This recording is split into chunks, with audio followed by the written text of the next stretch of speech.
So hi guys, you're watching my channel Ehsan pets. अस्सलाम वालेकुम। मैं हूं एहसन जफर, कराची पाकिस्तान से। लव वर्ड मेरी तीसरी मोहब्बत।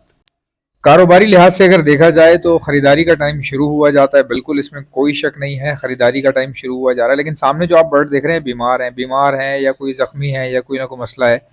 अब इनके फुटेजेस चला क्यों रहा हूँ, देखें ये अलग रखे गए हैं। इनकी ट्रीटमेंट हो रही है, दवाई डाल के पानी लगाया हुआ है।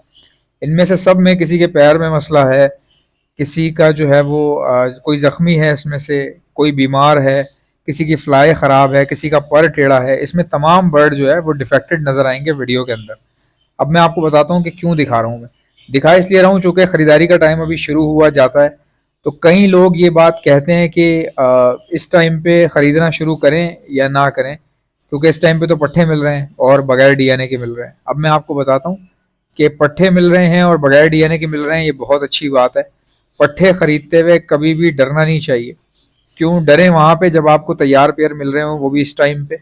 और अगर गर्मियों में भी आपको तैयार पेयर मिल रहे हैं तब भी आपको डरना चाहिए, क्योंकि एक बहुत ही घटिया हरकत है, घटिया कह लें या मतलब एक बड़ी अजीब सी हरकत है कि हमेशा ये देखा गया है। मैंने खुद ये चीज़ फेस की है, इसलिए मैं आपको बता रहा हूँ, मैं गवाह हूँ इस बात का, कि किसी ना किसी बड़े सेटअप से लाजमन तकरीबन हर साल में एक दो बार ये हरकत देखने में आती है कि कोई ना कोई बड़ा ब्रीडर जो है वो अपने तमाम जो छांटी होती है क्लच आने के बाद या सीज़न गुजरने के बाद।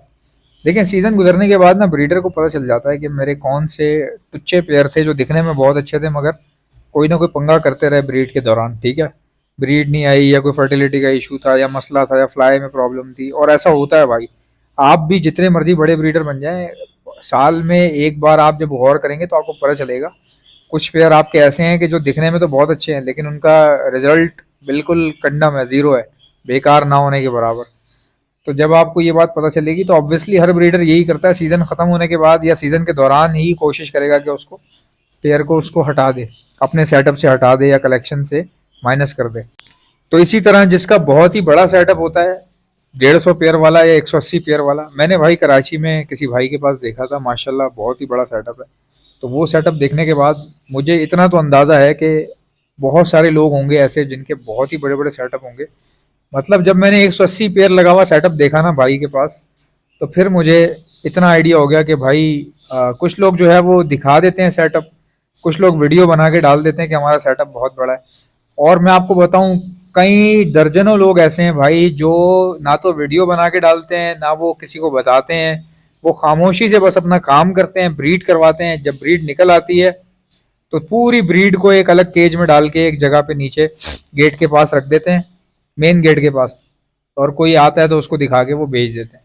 बस कई लोग ऐसे हैं, तो इसलिए मैं ये बता रहा हूँ आपको कि बहुत सारे बड़े बड़े सेटअप होते हैं। तो उसमें क्या होता है कि अगर वो कोई भी ब्रीडर अगर छांटी करे ना, उसमें से छांटी ऐसे करे कि भाई देख ले मेरा सीजन गुजरा है तो किस पेयर ने मेरा टाइम ज़ाया किया है या उसमें कोई ना कोई मसला था, तो वो सारे पीसेस निकाल के जमा कर लेता है। अब आप सोचें यार, 200-300 पेयर किसी के पास लगा हुआ हो, ठीक है, तो उसमें से अगर समझ लें कि 40-45 दाना निकल गया ऐसा जो फ़ायदा नहीं दे रहा है, या कोई ना कोई मसला है उसमें, फर्टिलिटी का इशू है, या किसी की फ्लाई ख़राब हो गई है, पहले सही थी बाद में अचानक ख़राब हो गई, ठीक है, तो इस तरह के पीसेस जमा हो जाते हैं 40-45, वो निकालने होते हैं। तो बड़े ब्रीडर क्या करते हैं, वो कभी भी याद रखें गलत काम नहीं करेंगे। जितने भी बड़े ब्रीडर हैं ना, कोई बड़ा ब्रीडर ऐसा नहीं है जो गलत काम करे, ठीक है, कोई नहीं करता। वो क्या करते हैं, वो अपने पेयर कभी भी, ये वाले इस तरह के जो रिजेक्टेड पीसेस होते हैं ना, वो कभी भी अपने किसी कस्टमर को नहीं देंगे। क्यों? क्योंकि भाई सीधी सी बात है, लववर्ड का जो काम है ना, ये नाम की वजह से चलता है। ये आप हमेशा याद रखें, जिसका नाम अच्छा होता है ना, लोग उससे आंखें बंद करके ले लेते हैं, भले वो कुछ भी दे दे। तो कोई भी ब्रीडर इस तरह की गलती करेगा ही नहीं कि यार मैं कोई ऐसा काम करूं जिससे मेरा कस्टमर जो है वो पहली और आखिरी बार लेके पीछे हो जाए मेरे से, ऐसा कोई काम ना करूं। तो क्या करते हैं बड़े ब्रीडर, मार्केट में किसी ऐसे बंदे को दे देते हैं बता के भाई मेरे काम के नहीं है पीस। और कई लोग दुकान वालों को फ़ोन कर देते हैं कि भाई मैं अपने कस्टमर को तो नहीं बेचता, ना मैं इसको फेसबुक पे भी लगाना चाहता हूँ, बस ये है कि मेरे ऊपर ये बिला वजह के एक्सपेंसेस हैं और ये पेयर किसी काम के नहीं है, बता देते हैं।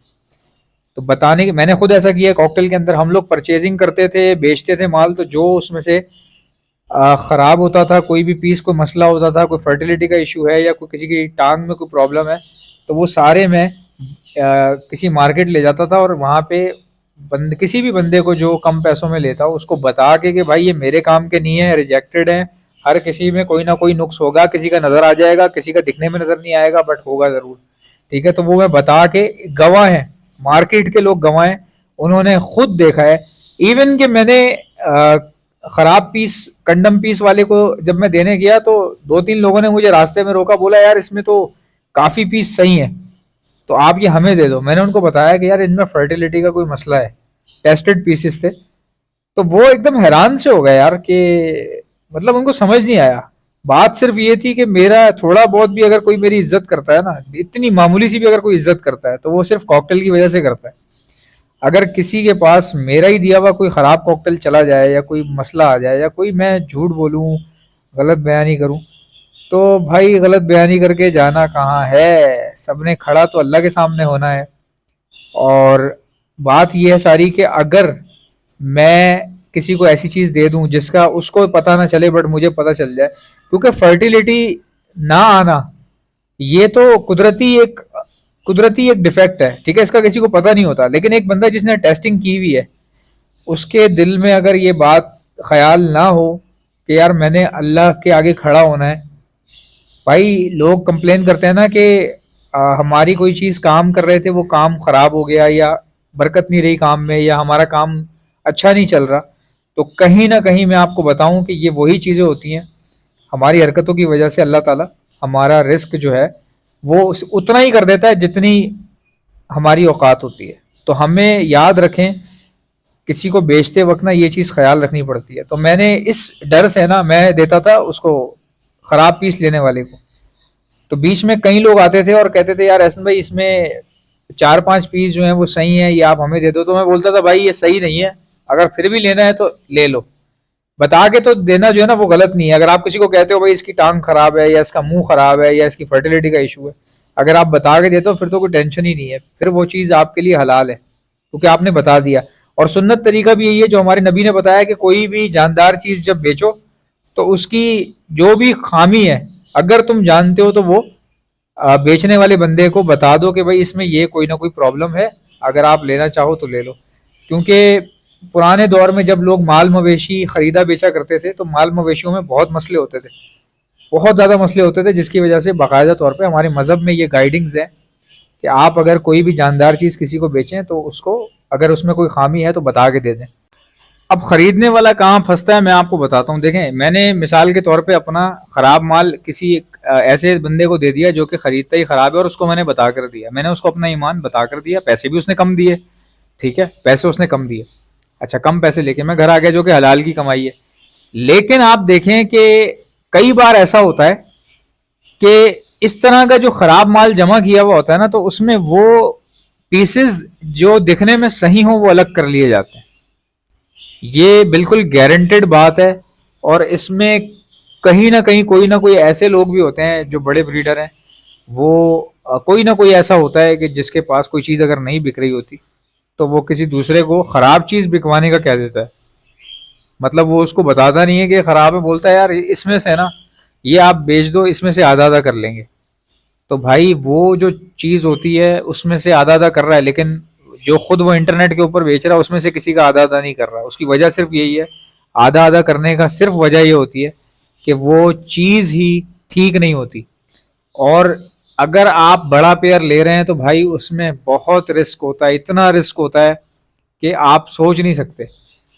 अब मिसाल के तौर पे बड़ा पेयर खरीदने की टेक्निक क्या है, ट्रिक क्या है? टेक्निक और ट्रिक यही है, जितने आपके राबते रबायत हैं, जितनी ज़्यादा आपकी दोस्ती यारी होगी ना, तो आपको खबरें मिल जाती हैं कि कौन अपना सेटअप ख़त्म कर रहा है या लोगों के घरों पे आपका आना जाना है, सलाम दुआ अच्छी है, तो आपको ये पता चल जाता है कि कौन बंदा जो है अपनी कौन सी चीज़ किस लिए बेच रहा है। तो कई बार ऐसा होता है कि चीज़ बिल्कुल बेहतरीन होती है, कई लोग मैंने देखा है एल्बिनो ख़त्म कर रहे हैं, बड़े बड़े सेटअप एल्बिनो के ख़त्म करके क्रिमिनो लगा रहे हैं। वो उनकी कोशिश ये है कि एल्बिनो की प्रोडक्शन के बजाय क्रिमिनो की प्रोडक्शन बढ़ा लें। भाई हर बंदे का अपना अपना दिमाग है, कोई जिसके पास क्रिमिनो ज़्यादा होता है वो कहता है यार कोशिश करो पेल फेलो ज़्यादा निकले, तो वो अपने क्रिमिनो कम करना शुरू कर देता है वन बाय वन।